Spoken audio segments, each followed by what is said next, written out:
Hello again. I just wanted to make a quick video here addressing kind of what I wanted us to take away from the assignment with the Spongebob episode. Um, Complete that discussion first. Watch the Spongebob episode and complete the discussion before you watch this video. If you haven't done those things, I would pause this and go and do that first. So, assuming you've already posted in the discussion thread and have seen the episode, I just wanted to, emphasize like what I wanted us to take away from it. Obviously, I'm gonna give a lot of my opinions and stuff in the discussion thread, so check them out there. But I just wanted to emphasize how what we're doing with this episode is literary analysis.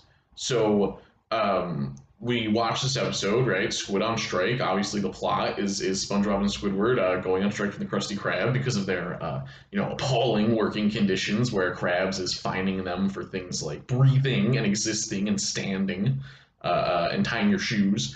And so I think when we see an episode like this, we would ask the question, what is the episode trying to say about going on strike? What is the message about like labor rights and stuff that the episode sends? And I think that just because it is about this topic, it makes sense to ask, well, what is it saying about this topic, right? So that's kind of the fundamental thing of literary analysis, is looking for the message it's sending about a topic. Now, I think you could. One of the reasons I like this episode is because I think you could argue either sides of this, as I'm sure we'll do in the discussion threads, but I think you could argue that the episode makes striking look like it's stupid and ineffective, and a joke, kind of a farce, a mockery, and that ultimately doesn't help you. Or I think you could argue that the episode shows that striking, is useful, or the workers who do it are correct, and that in fact bosses can be too greedy, or that bosses do sometimes, take advantage of workers or exploit them and things like this. So I'll just say briefly how I think you can make either of those arguments. But the important thing here is that whichever side of that you fall on, if whether you think it's making striking look like it's dumb or whether it makes it seem like it works, either one of those is a literary analysis argument that could be the thesis for a literary analysis essay. So that's really the important thing that I want us to see. How these are arguments about the message being sent, and how we could get a debatable thesis out of it. And then also how we would use what happens in the episode as evidence.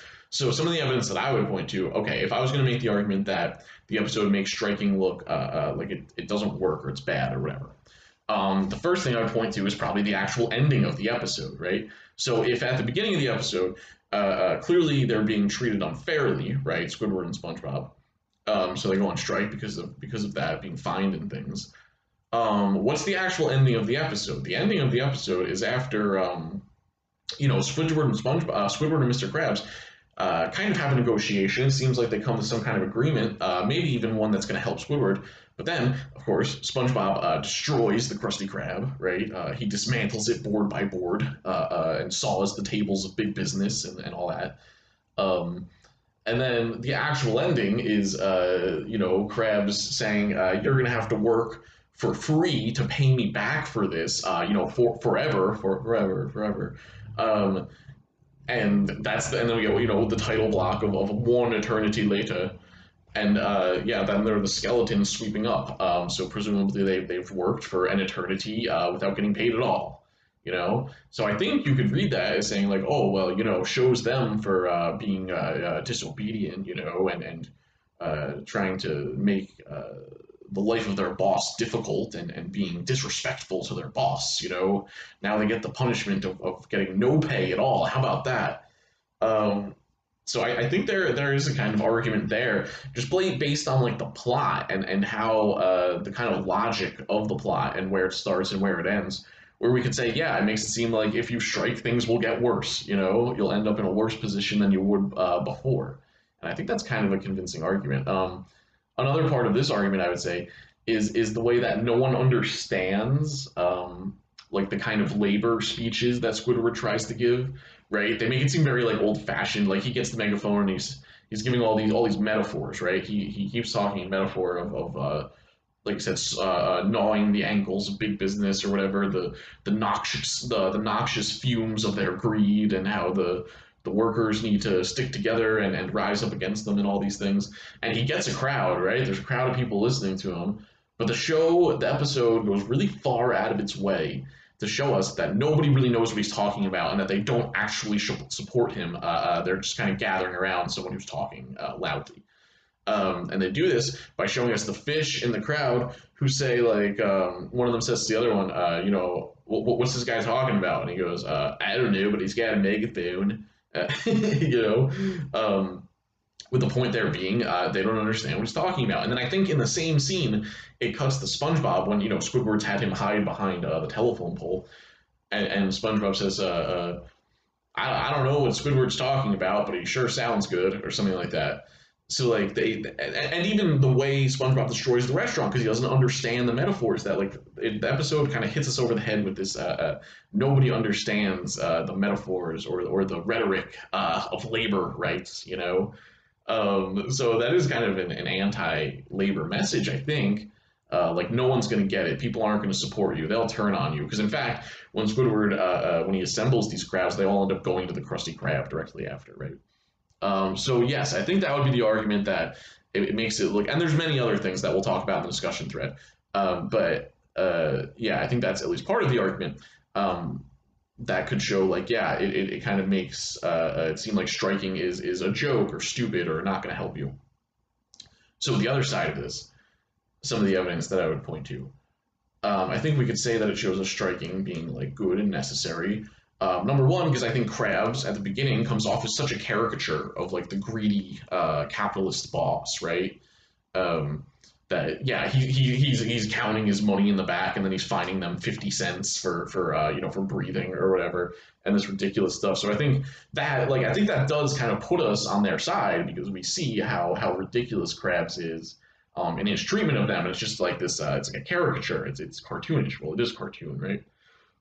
But it's kind of like absurd example. Like nobody could sympathize with a boss treating their employees like that. So I think the episode does kind of put us on that side. Squidward, I would say, is kind of the main character of the episode, right? And SpongeBob is usually the main character of the show. So we kind of identify, I think, with them maybe more than with Krabs. So maybe we could view that as putting us on the side of the workers in this case. Also, Krabs gives up, right? Krabs does come to Squidward's house to negotiate with him, although Squidward also gives up. I think they both give up after one day. But Krabs must have given up at least a little bit earlier, right? Because he gets to Squidward's house to ask him, even though Squidward was also going to Krabs to also give up. Krabs must have given up earlier because he gets to Squidward's house. And then they are going to negotiate, but then SpongeBob destroys the restaurant, right? So I think the fact that Krabs wants to negotiate and tries to hire them back, you could say that shows striking as being effective or working in a way. So yeah, I think you could make both of these arguments is the point, and that either one of them would be a solid thesis, a literary analysis argument. So that's really what I want us to get away here. It's just like, what is literary analysis? It's making these kind of arguments, what a story shows us about a topic, the message that it sends. So this is now what we are going to try to do to the story that we're going to read, Independence Day by Sefi Atta. So we'll be kind of doing the same kind of thing. So I hope that we can see how like the way that we're approaching Pokemon and SpongeBob. Obviously, we're not going to write about the content of those things, but the approach that we're taking in terms of analyzing, right, of doing the analysis of the art. Is the same thing that I want us to then do with our short story. So I hope we can see that kind of through line here. Okay, see ya.